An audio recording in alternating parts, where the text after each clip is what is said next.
जी नमस्कार, मैं संजय गुप्ता राजेश चौहान के साथ आज पोस्ट कार्ड की अगली कली में मैंने काफ़ी पिछले बारों में जनप्रतिनिधि, सामाजिक कार्यकर्ताओं, प्रभुजनों के साथ आपको रूबरू कराए हैं।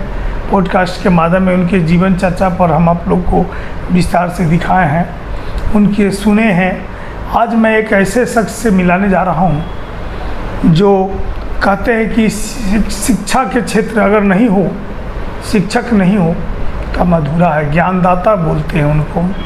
तो इससे होता है कि शिक्षक मित्र भी होते हैं, शिक्षक गुरु भी होते हैं। आज अगर वो शिक्षक नहीं रहते तो हमें ज्ञान नहीं मिलता, आज हम भी खुद यहाँ नहीं होते। अगर आज जो बैठे हैं अगर उनको कोई शिक्षा नहीं मिलता तो वो भी यहाँ नहीं बैठे रहते। शिक्षा के बगैर जीवन अधूरा है। हम तो यही आपको प्रेरित करते हैं, अपील करते हैं लोगों से कि अपने बच्चों को, अपने नैनिहालों को भविष्य बढ़ाने के लिए जागरूक हुए, स्कूल को बच्चे को स्कूल भेजे, शिक्षा दिलवाए। ये सबसे मनुष्य का सबसे प्रथम कर्तव्य है। चलिए आज आपको लेट न करते हुए मैं शिक्षक संघ के प्रधान सचिव, बिहार राज्य प्राथमिक शिक्षक संघ जिला इकाई शिवहर से मिलते हैं। उनके बारे में कई पदों को सुशोभित कर रहे हैं, संघर्ष भी करते हैं, राजनीति में भी उनकी दिलचस्पी अच्छी रहती है, सामाजिक क्षेत्र में भी आगे रहते हैं। चलिए उनसे मिलते हैं। शंकर प्रसाद सिंह जी नमस्कार। धन्यवाद, आपको भी धन्यवाद जी। शंकर बाबू, आप तो गुरु भी हैं, शिक्षक भी है, आपने सेवानिवृत्त हो गए। 69 बसंत आपने देख चुके हैं, फिर भी एक यौवन है, दूसरे के लिए मार्गदर्शक भी है, आप प्रेरणा के स्रोत भी है।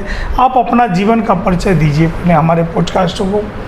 देखिए, सबसे पहले तो 1972 से लेकर के और 1974 जेपी आंदोलन के समय, उस समय सीतामढ़ी में ही पढ़ाई लिखाई का कार्य चलता था। जेपी आंदोलन के समय मैं 1974 में उप संयोजक के रूप में भी सीतामढ़ी जिला का कार्य किया। हमारा सौभाग्य था कि उस समय जिस समय आंदोलन चल रहा था, उस समय हम उसको बहुत बड़े अपने को सौभाग्यशाली समझते हैं। जयप्रकाश बाबू से भी मुलाकात हुई थी और हमारे बहुत से बड़े भाई सीतामढ़ी में लाल बहादुर जी, ब्रजेश जी, इंद्रभूषण जी, ऐसे करके बहुत सारे लोग उस समय 74 के लड़ाई को लड़े। में जब एक जैसा चल रहा था जेपी आंदोलन, उसमें कितने लोग जेल गए थे? उसमें लगभग जेल जाने का तो कोई ठिकाना ही नहीं था। स्थिति ऐसी बन गई थी कि उस समय लगता था कि जेल जो है सो पूरा भरा हुआ। हम लोग जिस समय गए उस समय जेल के फाटक खोल दिया गया, शमियाना गिरा दिया गया। बुझिए समझिए इसी से जो कितने तादाद में लोग थे, और वैसी परिस्थिति में लोगों को कहा गया कि रहना है तो रहिए, नहीं रहना है तो नहीं रहिए। जी। और उस परिस्थिति में भी लोगों ने लड़ाई को लड़ा। नहीं तो मेरा कहना है कि आप कई पदों को सुशोभित किए। शिक्षक संघ जिला इकाई के उपाध्यक्ष भी रहे हैं, उसके बाद ऑल इंडिया शैक्षणिक शिक्षक संघ के नई दिल्ली के आप सचिव भी पद को सुशोभित किए। यहाँ तक पहुँचने की कड़ी को बताइए। देखिए, 1978 में हमारा ज्वाइनिंग हुआ जी शिक्षक में। कहाँ पे पहला ज्वाइनिंग? पहला ज्वाइनिंग मेरा हुआ हिरौता जी, तरियानी प्रखंड के अंतर्गत। आप प्रधानाध्यापक पद को भी सुशोभित? मानपुर में? हाँ, वहाँ सहायक शिक्षक में वहाँ रहे जी। फिर हमारा ट्रांसफ़र हुआ मानपुर, जो डुमरी कटसरी प्रखंड में पड़ता है, वहाँ प्रधानाध्यापक के पद पर थे। आपको आश्चर्य होगा जी कि हम गए तो वहाँ पर एक टूटी सी मड़ई था, अब मड़ई में ही पठन पाठन का कार्य पहले विद्यालय के चलता था। इसी बरामदा पर किसी स्कूल में बरामदा भी नहीं था, बाथरूम भी नहीं था, कोई भी व्यवस्था नहीं थी। हमने ग्रामीण लोगों को बुला करके उनसे मदद लेकर के एक झोपड़ी बढ़िया से खड़ा किया। संजोग से विभाग में राशि आया, फिर विभाग से पदाधिकारी से अनुरोध करके उसमें बिल्डिंग बनवाया। और उसके बाद एक क्रम हमारे डुमरी प्रखंड के अंतर्गत लगभग चलता रहा जी। लगभग जहाँ भी जाते थे समय मिलता था, लोग आता था कहता था कि नहीं साहब है, कम से कम मेरे यहाँ भी परिस्थिति गड़बड़ है। पदाधिकारी से विचार करके वहाँ भी सब कुछ करने का काम किया। 2005 में संगठन का चुनाव हुआ।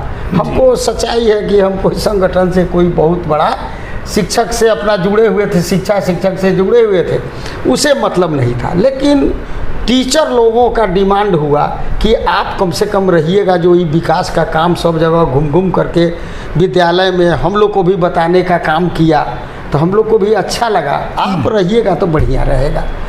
2005 में चुनाव हुआ, संजोग से हमको प्रधान सचिव के पद पर हम चुनाव जीते, और उसके बाद से जी हमारे मन में एक ललक दिलचस्पी जगा कि साहब जहाँ जहाँ भी विद्यालय नहीं है, हम कम से कम घूम करके देखें। बैठक किए, मीटिंग किए सारे जगह, और शिक्षा हमको पदाधिकारी के द्वारा भी ये हुआ कि कम से कम आप घूम करके अपने शिक्षकों को, मेरा शिक्षक कहीं से भी पठन पाठन करने में कमज़ोर नहीं था।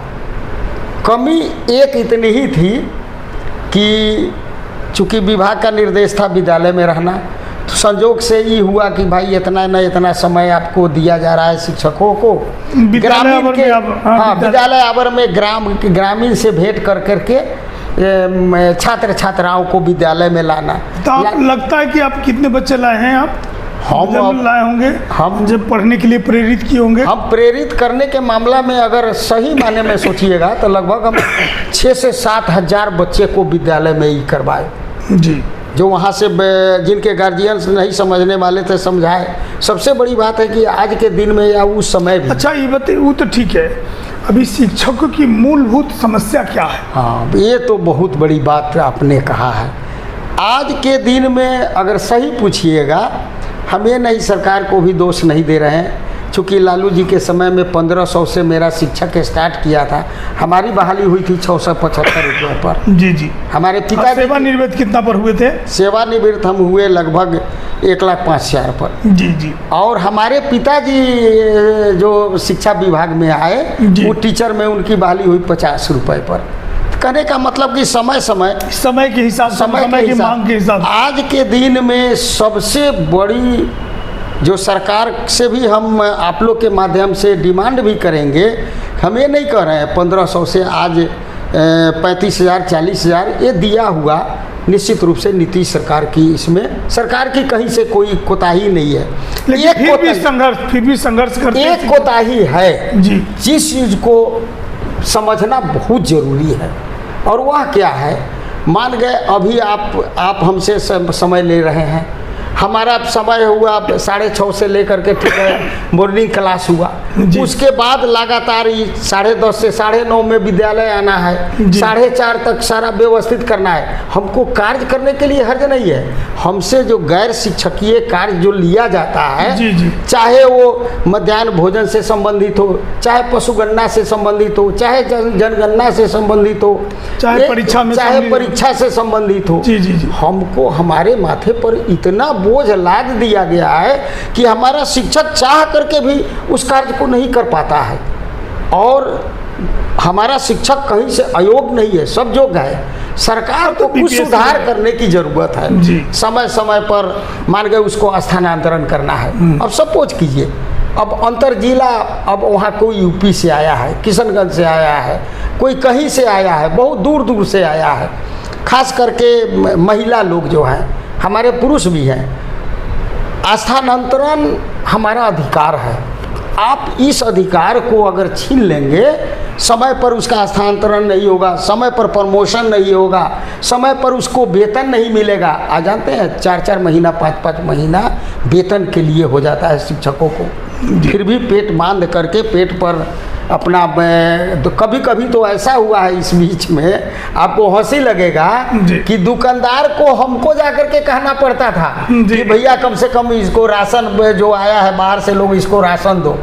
5-5, 6-6 महीना होने के बाद उसको राशन दुकानदार भी देना मना कर देता ये सरकार की पॉलिसी है, वो तो अपना सिस्टम में अपना काम कर रहा है। हाँ ठीक है पॉलिसी। अच्छा आप बताइए शिक्षकों के हित के लिए आपने क्या क्या काम किया? अभी तक शिक्षकों का जहाँ तक हित है हमारा आज तक, क्योंकि बराबर ये लोग कभी मांग पर उतरते हैं, अब तो थोड़ा धीमी हुई है, मांग प्रदर्शन नहीं होता है, नहीं तो पहले शिक्षक लोग सड़क जाम करते थे, सही बात है, हड़ताल करते थे, धरना पर बैठते थे, अभी सब में कमी आई है। आज की हम जिस समय आए संगठन का प्रभार लिए, प्रधान सचिव का पद को संभाला, उसके बाद शिक्षकों का कभी प्रमोशन नहीं होता था जी। चाहे वो ग्रेजुएट हैं लेकिन उसको प्रमोशन होना चाहिए। जो कम से कम एमए किए हुए हैं उन लोगों को हेडमास्टर में प्रमोशन। हमारे आने के बाद हम लोग बहुत बड़ी लंबी लड़ाई लड़े। लड़ाई लड़ने के बाद सरकार से ये मांग हमारा था कि मान गए जे पुराने पेंशन के जैसे नए शिक्षकों को भी पेंशन दिया जाए, पुराने शिक्षकों को जैसे मेडिकल भत्ता जो कुछ भी है इनको भी दिया जाए, मिलना भी चाहिए जी। पुराने शिक्षकों के जैसे लीव है या माने जो भी चीज़ सुविधा है वो मिले, नए शिक्षकों को मिलना चाहिए। नए शिक्षकों को, पुराने शिक्षकों का प्रमोशन नहीं होता था, प्रमोशन कराया गया, बीए प्रमोशन हुआ, ग्रेजुएशन हुआ, एसीपी का लाभ, उसके लिए लंबी लड़ाई लड़नी पड़ी जो मेरा अधिकार है। और उसके बाद जा कर के तब सारा सब कुछ आज एक चीज़ ज़रूर है, लड़ाई का परिणाम तो सामने अच्छा। तो आपके नेता ब्रिजवासी यहाँ बंशीधर ब्रिजवासी अभी ये भी आए हैं हमारे में, आपकी मांग को भी सदन में उठा रहे थे। बिल्कुल हम तो धन्यवाद देते हैं हम लोग के मांग को, हमारी लड़ाई को। पीछा का बात है देवेश चंद्र ठाकुर भले ही वहाँ ही रहे लेकिन जब तक शिक्षकों का नेता रहे देवेश चंद्र ठाकुर जी के द्वारा भी हमारा मांग बहुत बढ़िया उठता रहा। उसके बाद चाहे वो चेतन जी हो, चाहे लवली जी हो, हमारे सांसद, इन लोगों के द्वारा, इन लोगों से भी हम लोग अपना दबाव बनवाए। चाहे एमएलसी रेखा कुमारी है जी। रेखा कुमारी एक तरह से तो परिषद में वहाँ पर में क्वेश्चन भी की, बार बार क्वेश्चन की, शिक्षकों के हित के लिए लड़ाई भी लड़ी जी। अच्छा लगता है जी जी, जी। अच्छा लगता है जब कोई जो आगे का जो जैसे आप संगठन चला रहे हैं, एसोसिएशन की इतने बड़े पद को सुशोभित कर रहे हैं, शिक्षकों के हित के लिए आप बराबर बोलते रहते हैं, कभी डीएम सर से मिलते हैं, शिक्षा पदाधिकारी से मिलते हैं, मंत्री से मिलते हैं, उनके आला अधिकारियों से मिलते रहते हैं, मांग उठाते रहते हैं। एक चीज़ हमने बड़ा नज़दीक से देखा है जी, शिक्षकों के मांग को अगर जब तक जैसे मान गए कि हमारे जिला शिक्षा पदाधिकारी हैं, जिला पदाधिकारी जब तक वो अपनी सहमति नहीं जताएंगे तब तक बहुत सा मांग है जो हमको नहीं मिल सकता है, दब जाएगा। लेकिन मैं धन्यवाद देता हूँ, 2-3 डीएम पहले थे जी। आज जो हमारे जिला पदाधिकारी आए हैं, हाँ मैं बहुत इनको धन्यवाद देता हूँ। सबसे ज़्यादा धन्यवाद देता हूँ कि हमारे शिक्षक के हित में और शिक्षक के लिए सही शिक्षक का अगर डिमांड है उसको आगे बढ़ाने से करने से आप राजनीति से भी जुड़े रहते हैं। हाँ राजनीति तो अब जैसे चौपाल पर जैसे बैठे रहते हैं, कभी बसदा केंद्र के पास है, वहाँ पे बैठकर जब चार यार मिलते हैं, आप लोग अब सेवानिवृत्त हो चुके हैं अब और तरह तरह की बातें करते हैं। राजनीति में 2025 विधानसभा चुनाव के बारे में कुछ बताया जाए। देखिए जहाँ तक 2025 विधानसभा है, हम लोग तो चूँकि खुल करके बहुत उनके चाहे इन लोगों के लिए नहीं कह सकते हैं जी जी, लेकिन इतना ज़रूर है कि आने वाला दिन जिसने बढ़िया बीज बोया है फसल वही काटेगा। आज एक चीज़ हम लोग भी देख रहे हैं, हमको याद है हम चंद्रशेखर जी के समय भी राजनीति किए थे, जिस समय शिवहर से रघुनाथ झा जी यहाँ पर हलदर किसान हल ले करके और ऊपरी तक गए थे। मैं उनके साथ भी गया था जी जी जी। हम उस राजनीति को भी देखे, आज के भी राजनीति परिप्रेक्ष्य को देख रहे हैं। उस समय की राजनीति थी जो आप डूबा घाट हो करके एक दिन में आप सीतामढ़ी जा करके लौट नहीं सकते थे, मुजफ्फरपुर एक दिन में जा करके नहीं लौट सकते थे। आज का परिवेश जो बदला है जो बदला है उसमें पुल पुलिया, रोड, सड़क, सब कुछ, स्कूल, विद्यालय, कहीं भी किसी चीज़ से भी वंचित अब नहीं रह गया। विकास का कार्य तेजी से हो रहा है। तेजी से है। आपके विद्यालय, सभी विद्यालय, छोटे विद्यालय हो या बड़े विद्यालय, पूरे तरीके से व्यवस्थित है कि नहीं? नहीं, इसमें बहुत व्यवस्थित भी हुआ है और व्यवस्थित तो उसी हम ले जा रहे हैं आपको 2025 विधानसभा चुनाव के बारे में। देखिए, आप तो बार बार आप कोशिश करबे कीजिएगा कि हमको उधर ले जाएं जी। लेकिन हम लोग तो अपने को कोशिश करते हैं कि अपने को बचावे, लेकिन पत्रकार से आज तक छूटा नहीं है जी। सही सवाल यही है जी कि यहाँ की जनता ये अब डिमांड कर रही है, मांग कर रही है कि यहाँ का बेटा ही यहाँ का नेता हो। मैंने जनरल जो हमको बात करने से जो जानने के बाद जो लोगों का क्रिया जो मिलता है जी।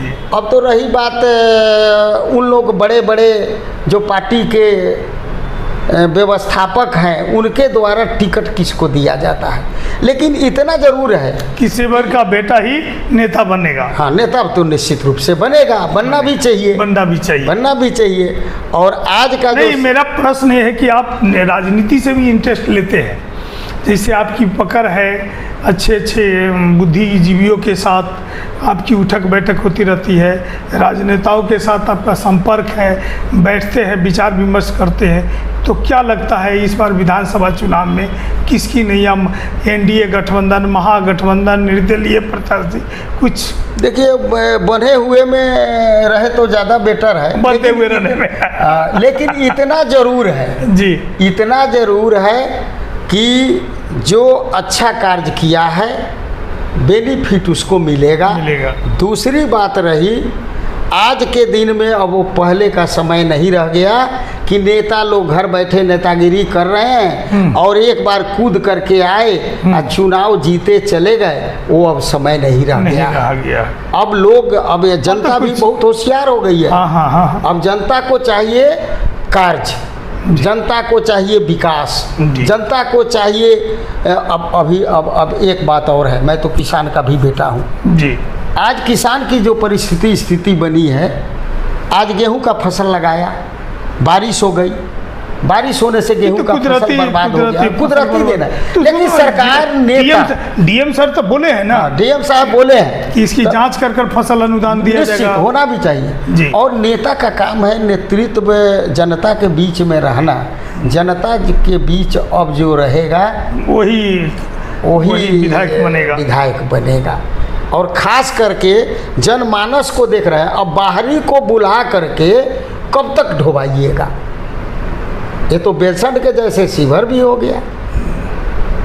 अच्छा, ये सर बताइए, आप 69 बसंत पार कर चुके हैं, अपने यौवन का राज बताएं। देखिए, क्या खाते हैं, क्या पीते हैं? आज भी कोई खास विशेष बात नहीं है। आज भी मैं सुबह में 4:30-5 बजे जग जाता हूँ, जग करके टहल करके घूम फिर करके अपना नाश्ता पानी जो मिला, जो रोटी मिला, सतुआ मिला, नून मिला, जो मिला वो खाते हैं, उसे परहेज नहीं करते हैं। और संजोग से देखिए, घुमाई फिराई सब चीज़ करने के बाद आज तक ना हमको डायबिटीज़ है, ना ब्लड प्रेशर है, ना शुगर है, कोई भी बीमारी नहीं है। और सबसे बड़ा चीज़ है ईमानदारी से हमारा अब 10 बजे 10:30 के बाद आ जाते हैं शिविर आने के बाद शिक्षकों से मिलना जुलना, उनके समस्या को उठाना, और उठाना ही नहीं, उनके समस्या का निदान करा करके और घर तक उनको बाज़ाब्ता फ़ोन से बतला देते हैं कि भैया आपका कार्य हो गया।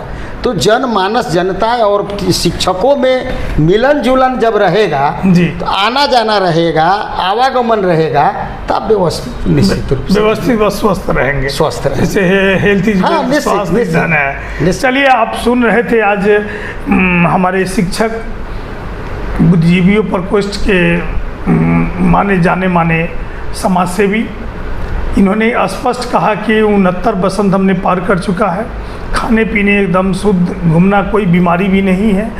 इन्होंने स्पष्ट किया है कि 2025 विधानसभा चुनाव शिवहर का बेटा ही नेता बनेगा। सबसे पहली बात कि शिवहर का बेटा ही नेता बनेगा, ये हवाई वाली बात नहीं होगी। क्योंकि जो धरातल पर काम करेगा उन्हीं को मौका मिलेगा। इन्होंने अपने जीवन में संघर्ष करके शिक्षकों को मान सम्मान और अधिकार दिलाने के लिए जो संघर्ष किया है, पूरे क्षेत्र में, शिक्षा के क्षेत्र में इनकी जयकार होती है। ये बराबर शिवहर में घर पर, पहाड़पुर घर है इनका, यहाँ से 3 किलोमीटर दूर पर, लेकिन ये शिवहर आकर शिक्षकों के साथ मिलकर समस्या का समाधान में लगे रहते हैं। चलिए आज इनके सफ़र को आज अंत यही करते हैं। फिर अगले पोस्टकास्ट में अगले किसी जनप्रतिनिधि, प्रबुद्धजन एवं सामाजिक कार्यकर्ताओं के साथ होंगे। तब तक के लिए नमस्कार। चलिए, बहुत बहुत धन्यवाद।